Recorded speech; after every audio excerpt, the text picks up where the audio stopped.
गणेश जी की खीर वाली कहानी। एक बार गणेश जी एक छोटे बालक के रूप में चिमटी में चावल और चमचे में दूध लेकर निकले। वो हर किसी से कह रहे थे कि कोई मेरी खीर बना दो, कोई मेरी खीर बना दो। एक बुढ़िया बैठी हुई थी, उसने कहा ला मैं बना दूं। वह छोटा सा बर्तन चढ़ाने लगी।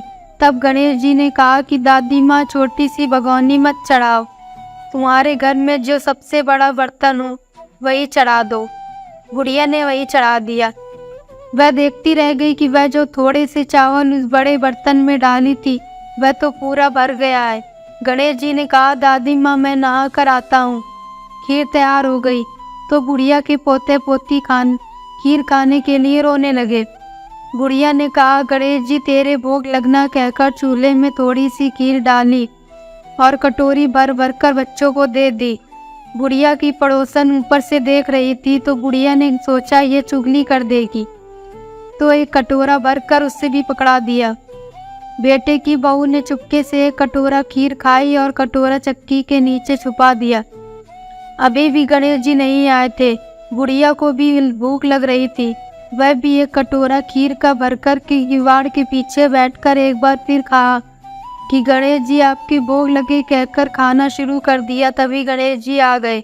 बुढ़िया ने कहा आजा रे गणेशिया खीर खा ले, मैं तो तेरी ही राह देख रही थी। गणेश जी ने कहा दादी माँ मैंने तो खीर पहले ही खा ली। बुढ़िया ने कहा कब खाई? गणेश जी ने कहा जब तेरे पोते पोती ने खाई तब खाई थी, जब तेरी पड़ोसन ने खाई तब खाई थी, जब तेरी बहू ने खाई तब भी खाई थी, और अब तूने खाई तो मेरा पेट पूरा ही भर गया। बुढ़िया ने कहा बेटा और सारी बात तो सच है, पर बहू बिचारी का तो नाम मत लो, वह तो सुबह से काम में लग रही है, उसने फिर कब खाई? गणेश जी ने कहा चाची के नीचे देख झूठा कटोरा पड़ा है, और तूने तो मेरे भोग तो लगाया, वह तो वैसे ही खा गई। बुढ़िया ने कहा बेटा घर की बात है, घर में रहने दो, अब बताओ बची हुई खीर का क्या करूं? गणेश जी ने कहा नगरी जीमा दो। बुढ़िया ने पूरी नगरी जीमा दी, फिर भी बर्तन पूरा ही भरा था। राजा को पता लगा तो बुढ़िया को बुलाया और कहा क्यों री बुढ़िया, ऐसे बर्तन तेरे घर पर सोए अच्छा लगे या हमारे घर पर सोए?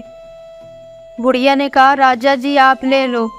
राजा जी ने खीर का बर्तन महल में मंगा लिया। लेते ही खीर में कीड़े मकोड़े बिच्छू कचले हो गए और दुर्गंध आने लगी। यह देखकर राजा ने बुढ़िया से कहा बुढ़िया बर्तन वापस ले जा, तुझे हमने दिया।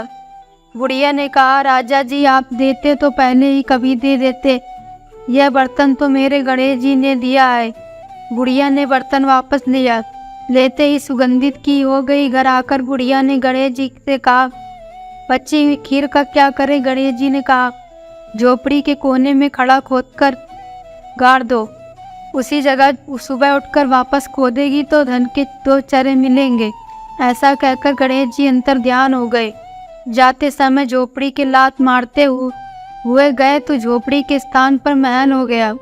सुबह बहू ने फावड़ा लेकर पूरे घर का खोद दिया तो कुछ भी नहीं मिला। बहू ने कहा सासू जी थारो गणेश जी तो झूठो है।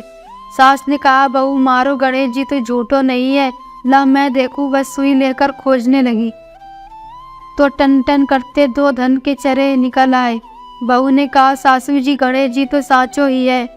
सास ने कहा गणेश जी तो भावनाओं का भूखा है, ये गणेश जी जैसा आपने बुढ़िया को दिया वैसा सबको देना। विनायक जी की कहानी कथा कहने वाले, हुंकार भरने वाले और आसपास के सुनने वाले सबको देना। यह थी गणेश जी की खीर वाली कहानी। आपको भी गणेश जी की खीर वाली कहानी पसंद आई होगी। धन्यवाद। अच्छा लगा हो तो हमारे चैनल को लाइक करें, सब्सक्राइब करें और बेल आइकॉन दबाना बिल्कुल ना भूलें।